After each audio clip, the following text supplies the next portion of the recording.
Fala pessoal, curta, inscreva-se agora e ative as notificações se você gosta de filosofia, mitologia, psicologia simbólica e religiões comparadas. Te espero!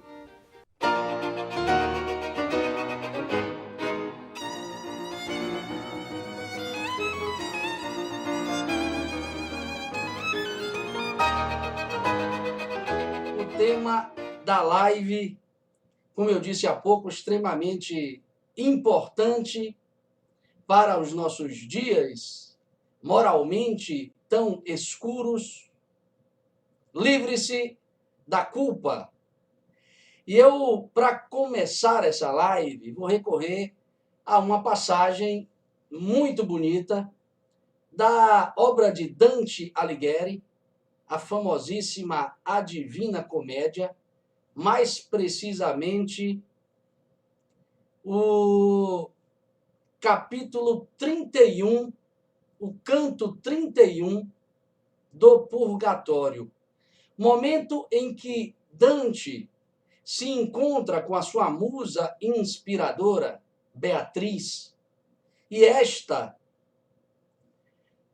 absolutamente envolta de uma atmosfera de luminosidade, em volta de uma atmosfera angelical. Beatriz vive no paraíso e fora ao encontro de Dante para que este pudesse perceber a verdade. E neste encontro,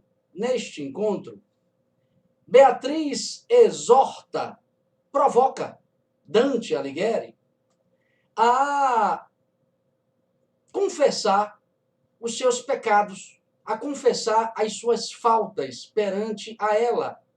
Porque, digamos, sem que ele confesse os seus pecados, as suas imperfeições, as suas faltas, as suas debilidades morais, ele não poderá entrar no paraíso. E é interessante que, neste momento, ela provoca-o a confessar os seus pecados, e no momento seguinte, Matelda, que é uma espécie de dama de companhia de Beatriz, uma espécie de figura igualmente luminosa, que representa ali algumas das chamadas virtudes cardeais, a fé, a caridade, a esperança. Lembrando, aliás, as virtudes teologais, a fé, a fé, a caridade e a esperança são virtudes teologais. Estou falando aqui no âmbito da filosofia escolástica. As virtudes cardeais são a temperança, a fortaleza, a justiça e a prudência. Então, voltando para que o raciocínio se complete, Matelda, que representa uma das virtudes teologais, mergulha a cabeça de Dante no rio Lete, que é, na mitologia grega, o rio do esquecimento, para que ele, claro, purgue-se de seus pecados e possa criar condições de consciência para entrar no paraíso. E é interessante que tudo isso exposto aí no capítulo 31 do Purgatório, lembrando só para quem não conhece, o Purgatório vai até o capítulo 33, então observem que é justamente os momentos finais desta etapa intermediária que conduz ao paraíso. E Beatriz, ao provocar Dante a esta experiência de purgação, diz o seguinte a ele, muita atenção para o que Beatriz diz a Dante, porque ela está dizendo para cada um de nós. Ela diz, todos os que ainda não despertaram andam por maus caminhos, todos que ainda não despertaram andam por maus caminhos à procura de conquistas imediatas e ilusões cujas promessas jamais se cumprem. todos aqueles que ainda não acordaram, todos aqueles que ainda não despertaram, caminham, andam por maus caminhos à procura de conquistas imediatas, à procura de prazeres mundanos, para traduzir aqui em vocabulário mais objetivo, e à procura de ilusões cujas promessas das ilusões, jamais se cumprem. Observem que esta chamada de consciência de Beatriz a Dante, esta constatação de uma experiência própria e característica de nossa saga no mundo, né? Porque isso de fato é algo o qual todos nós estamos submetidos, ou seja, nós vivemos, de certo modo, esse tipo de experiência de caminhar por maus caminhos, de andar por maus caminhos procurando ilusões. Tudo isso é parte de nossa caminhada. Só que observe, é justamente por transitarmos nestes caminhos tortuosos que cedo ou tarde nos cansamos, nos enfastiamos e alcançamos a culpa. A culpa. Que culpa, professor? A culpa enquanto estrutura de existência. Como assim? Nós alcançamos um tipo de sentimento que nos acompanha sempre.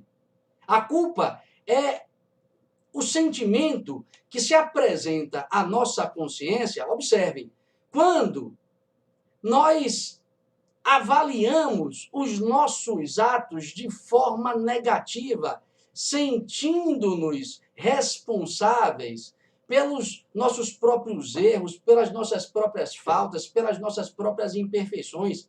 Então, se a culpa é um sentimento que se apresenta à nossa consciência, se é um sentimento que nós apresentamos a nós mesmos quando nós avaliamos nossas ações de modo negativo, ou seja, identificando os erros que produzimos, as imperfeições que nós projetamos no mundo, se isso é algo que nós colocamos a nós mesmos o tempo todo, é porque isso é algo estrutural de nossa experiência.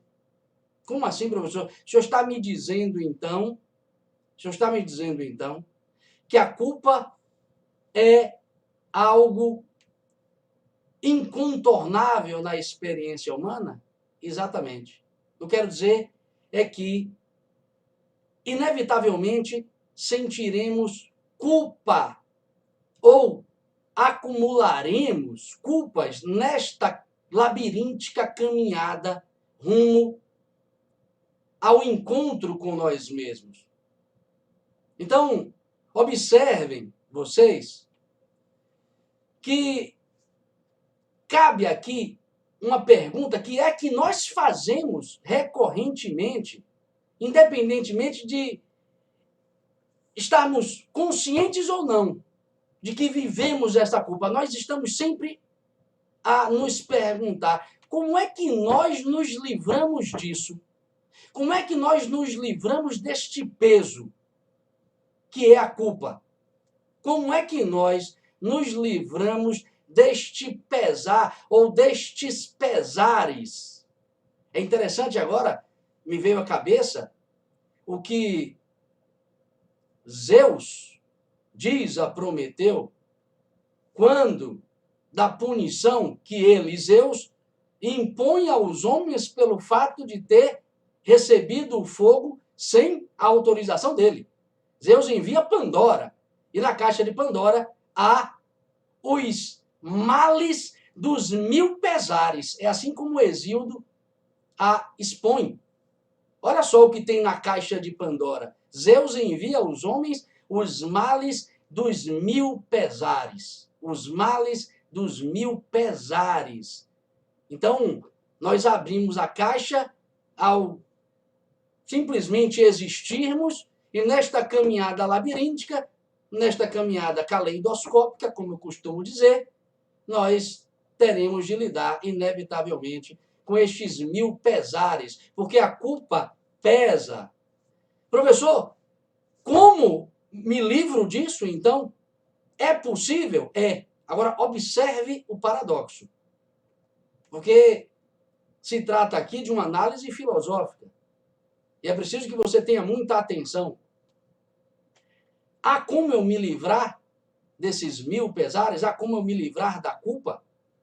Há como eu tornar a minha experiência no mundo, a minha caminhada, um pouco mais leve? Eu vou explicar para vocês aqui como nós podemos tornar essa caminhada mais leve, como nós podemos nos livrar da culpa a partir de 2 pontos que devem ser por vocês articulados para que a resposta apareça de forma mais clara. Então, o primeiro ponto que deve ser por nós notado é que para que nós nos livremos da culpa, é preciso que nós a reconheçamos como um dado incontornável da nossa experiência no mundo. Então, o senhor está me dizendo que eu só consigo me livrar da culpa se eu tomar consciência de que a culpa é um sentimento inerente à condição humana? Exatamente. Então, já comece a observar desta perspectiva e chamar a si próprio para a responsabilidade de não colocar a culpa debaixo do tapete. Porque o problema da gente não é propriamente a culpa, mas o que fazemos com ela. Eu estou até antecipando aqui o segundo ponto, mas ainda ficarei no primeiro. O senhor está me dizendo que para que eu possa tornar minha caminhada mais leve, para que eu possa me livrar da culpa, é preciso que eu reconheça como um dado incontornável da minha experiência no mundo? Exatamente. Por quê? A culpa é um dado incontornável da minha experiência de existir. Ora, pois, meu amigo, porque você, como qualquer um, está no mundo e tem razoável consciência de que suas ações produzem consequências. Mas não é só isso. Você tem razoável conhecimento de que suas ações produzem consequências, geram consequências. Observe, qualquer pessoa em sã consciência sabe disso, que toda ação produzida gera uma reação correspondente. Só que todos nós, além de sabermos disso, sabemos também, e esse é o ponto, que as consequências produzidas pelas ações que engendramos no mundo, que as consequências geradas por nossas ações podem portar dores e sofrimentos para o outro. Todos nós, de certo modo, sabemos disso. A criança não tem a mesma consciência que um adulto, é claro, mas ainda assim ela tem desconfiança ou rudimento consciencial de que isso é um dado incontornável de sua experiência. Ela, de certo modo, já presume que as suas ações produzem consequências e essas consequências podem portar dores e essas dores podem atingir o outro. É só prestar atenção que vocês perceberão que a criança, na sua mais tenra idade, já vive um pouco do que me parece ser natural ou próprio da consciência de todo jovem, de todo adulto. Então, se você sabe que suas ações produzem consequências e que estas podem portar aflições para o outro, é sinal que em algum momento você pode ser chamado a perceber as dores que você produziu no outro e, consequentemente, sofrer pelo fato de ter produzido sofrimento ao outro. Isso está na base da experiência humana. Ninguém escapa disso. Então não dá para eliminar a culpa. Por que, professor, não dá para eliminar a culpa? Porque você está o tempo todo agindo no mundo. E como a sua experiência de eu sou é muito precária, você está o tempo todo errando, velho. É como o Aristóteles diz em Ética a Nicômaco. Errar o alvo é fácil, acertá-lo é difícil. É difícil pra caramba. O Aristóteles diz isso, numa obra fundamental de ética. Ética a Nicômaco, o livro basilar dos estudos sobre ética na história da filosofia.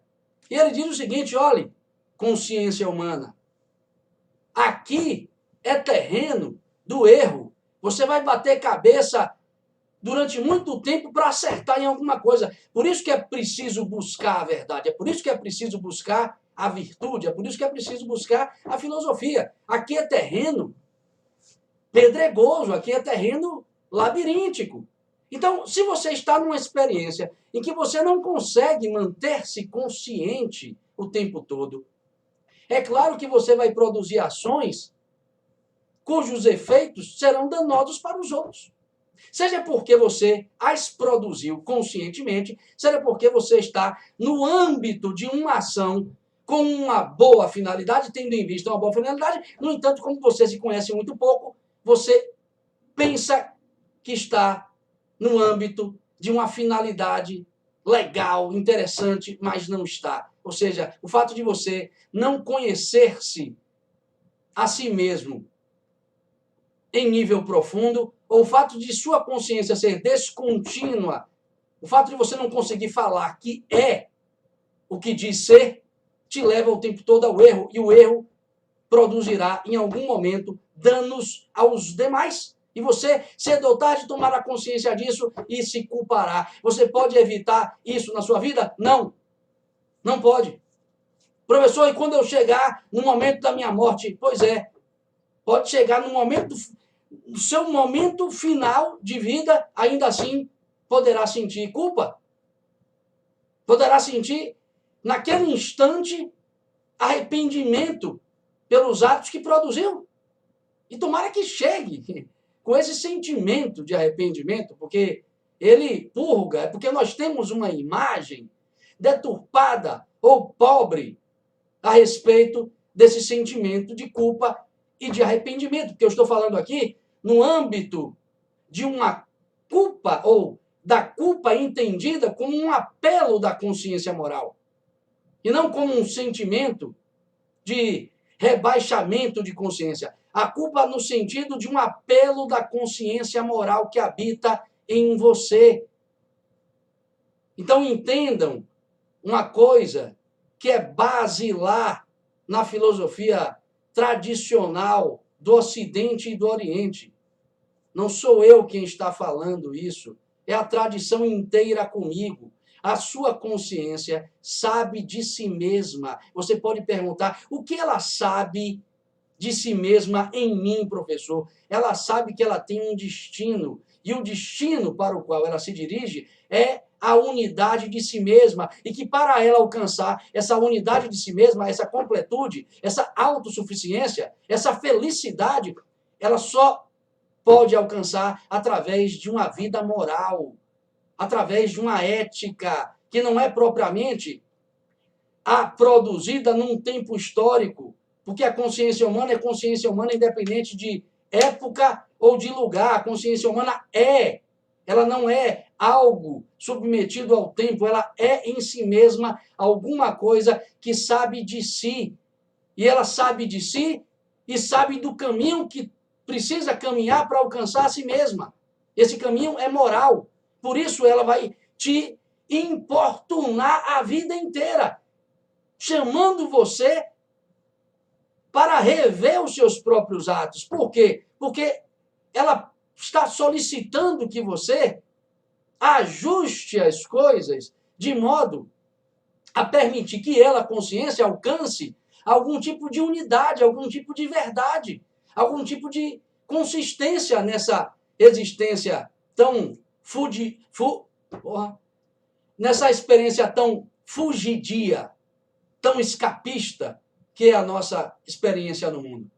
Então, primeiro aspecto, e eu quero que vocês me entendam muito bem, primeiro ponto a se levar em consideração para que você se livre de qualquer sentimento de culpa é reconhecer que você não pode escapar da culpa como um apelo de sua consciência profunda, que ao saber de si mesma provoca você a rever o tempo todo os seus atos, as suas ações, provoca você o tempo todo a buscar consistência neste tal eu sou tão precário que é o que nós lidamos no nosso cotidiano. Quando eu digo eu sou precário, é porque você diz eu sou e no instante seguinte já não é mais você verdadeiramente quem está falando em si mesmo. É alguma fantasia, é alguma ilusão, é alguma projeção, é algum complexo, como diz o Carl Gustav Jung. O complexo lhe toma, você constela uma ação no mundo, acha que inclusive é você quem está agindo, não é, é o ego, é a máscara, é a persona, é o seu eu falso, mas é parte do jogo. Você vai ter que pagar o preço pelo ato que sua máscara produziu, porque você está usando-a como recurso do existir. Você só existe na máscara. Então ela é sua. Ela é sua. Modele-a, aperfeiçoe-a, embeleze-a. Então, é disso que eu estou falando. A culpa como um chamado para o desenvolvimento de mais consciência e não como aquela coisa paralisante que te leva ao entristecimento. Não é disso que eu estou falando. Então, esse é um primeiro ponto. Segundo ponto, e como eu disse, é preciso que seja articulado a esse primeiro para que o desenho se apresente de forma mais acabada. É, claro, primeiro, o reconhecimento de que a culpa é um dado incontornável de sua experiência de existir. E o segundo ponto, é claro, a busca por ações corretas, a busca pela redenção. A redenção.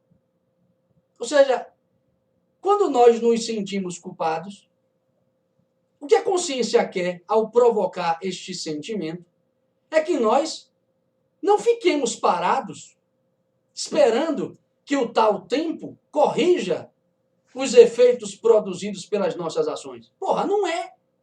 O que a consciência quer ao nos colocar nesse imbróglio emocional, neste mau sentimento, que a consciência quer é que a gente possa se redimir através de alguma ação que produza um efeito contrário ao que nós produzimos quando agimos mal. É isso que ela quer. É por isso que os orientais, como eu costumo dizer, que estão bem francamente, filosoficamente, a léguas de distância do ocidental, sobretudo em termos práticos, tá? Em termos práticos, os orientais dão um banho na gente, porque eles não ficam com aquela coisa de remorso, vamos revisitar o pecado. Pecado em grego significa errar o alvo, viu? Vamos revisitar aquele ato para ficar remoendo. Não, não. Haja, meu amigo. Você não vai conseguir voltar ao passado para remendar o ato que você produziu. Então, lhe cabe o quê? Fazer o bem. Haja. Mas o outro, a pessoa a quem eu feri, não está mais aqui para eu corrigir. Amigo, a vida é inteligente.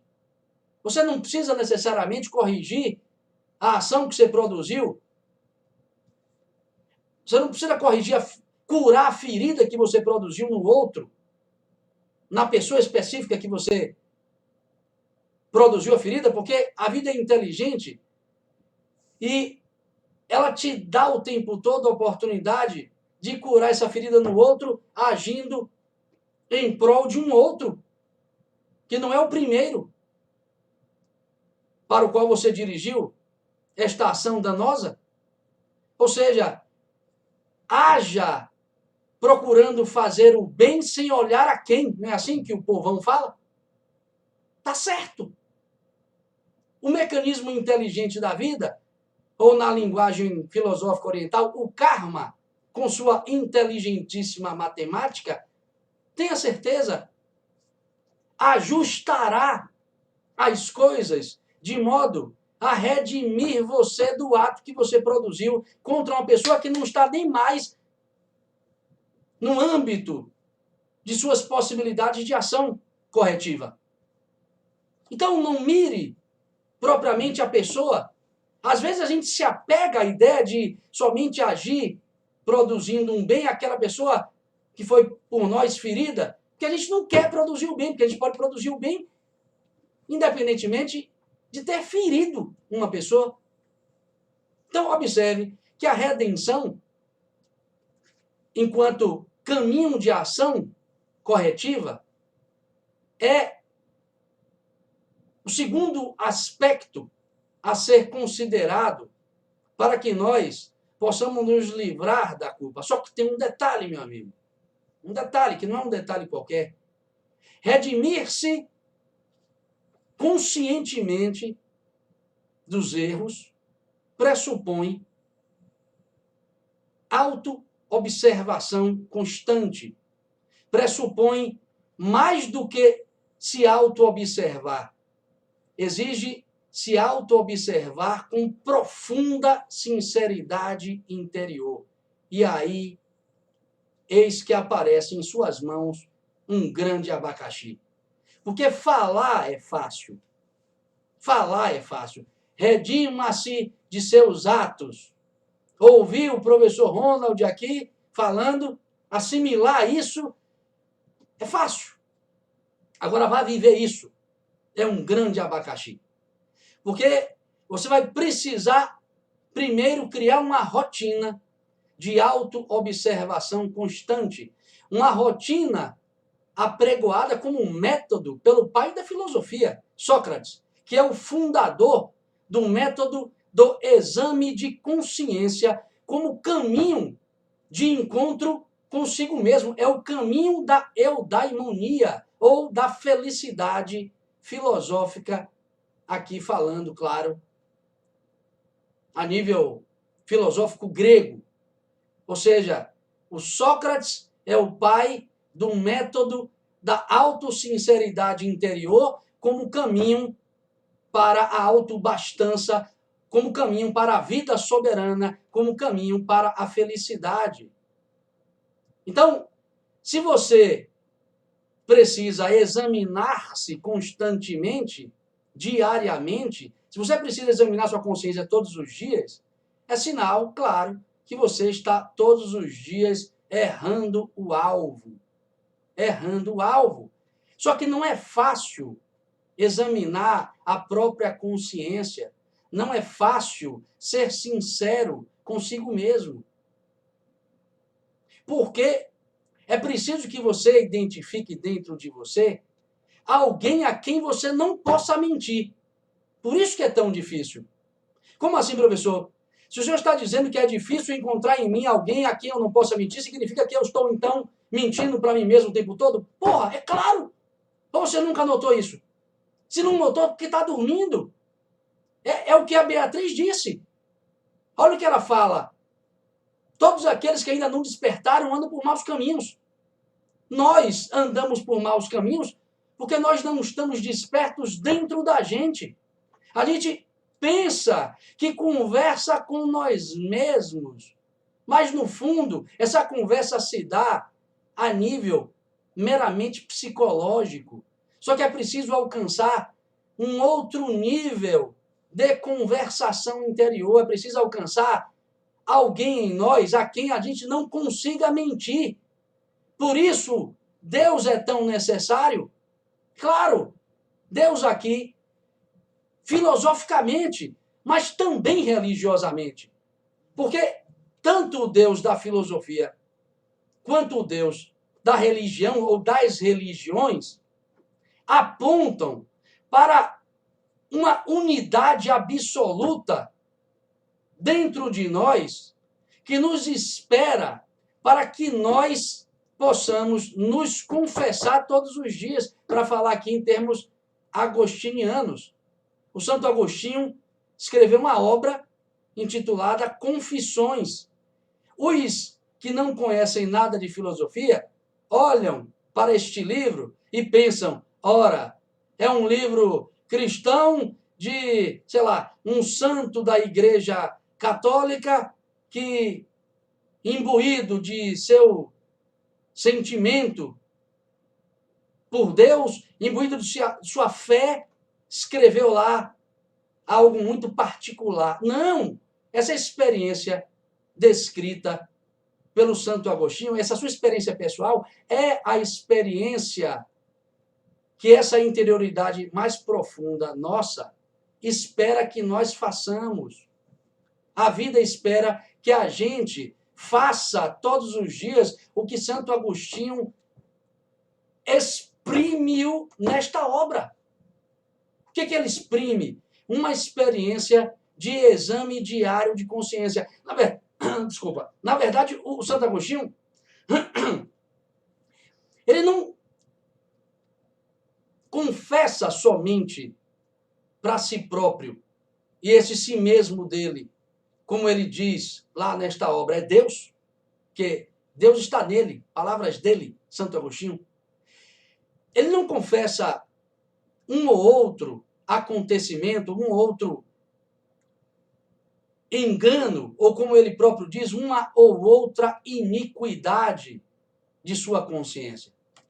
Ele coloca a vida dele inteira sob a luz desta unidade absoluta chamada Deus. Ele expõe a sua vida ao exame de alguém a quem ele não pode enganar. É isso que o Santo Agostinho faz nessa obra.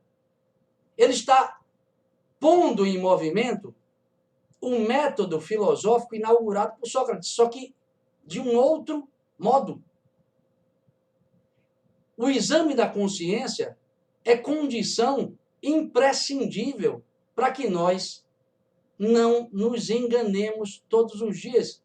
É condição imprescindível para que nós alcancemos as verdades que nós precisamos encontrar para errarmos menos na vida, para produzirmos menos danos ao mundo. E nós não fazemos isso. A nossa educação nos impele a conhecer muitas coisas, mas não nos provoca a esse ato de humildade que é o de se prostrar ante aquilo que em nós é maior do que nós mesmos e, prostrado ante a isso, abrirmos o nosso coração, revelando para nós mesmos o que nós produzimos de mal todos os dias. Porque não existe o mal no mundo. O mal do mundo é um universal abstrato. Falando aqui em termos filosóficos e escolásticos, é um mal ilusório. O mal está em você, meu amigo. A luxúria é sua, a raiva é sua, a impaciência é sua. É de todos nós. Ou seja, a falta de caráter não está no mundo, como nós falamos. O mundo é uma abstração. Está em cada um de nós. Então, nós somos devedores de nós mesmos o tempo todo. A gente precisa, para que a gente alcance um pouco de lucidez, um pouco de sobriedade, é preciso que a gente se confesse a si mesmo, mas se confesse neste nível. num nível em que a gente abra o nosso coração para alguém a quem a gente não possa mentir. Porque se você for se confessar para, sei lá, servindo-se de algum ouvido alheio, um amigo, serve, é bom, mas não é suficiente. Minha namorada, minha esposa, meu pai, minha mãe, tá, mas não é suficiente. Por quê? Porque o ego ante o outro criará um expediente de fuga e você se auto-enganará, porque você nunca vai falar para o outro aquelas coisas que você sente que são inconfessáveis. Existem em você pensamentos, desejos, emoções que você não diria nem mesmo ao amigo mais íntimo. Você sabe que isso existe, então é preciso que você abra o seu coração para você mesmo. É preciso que você coloque isso sob sua perspectiva examinadora. Não se culpe aí no sentido de não se lamente.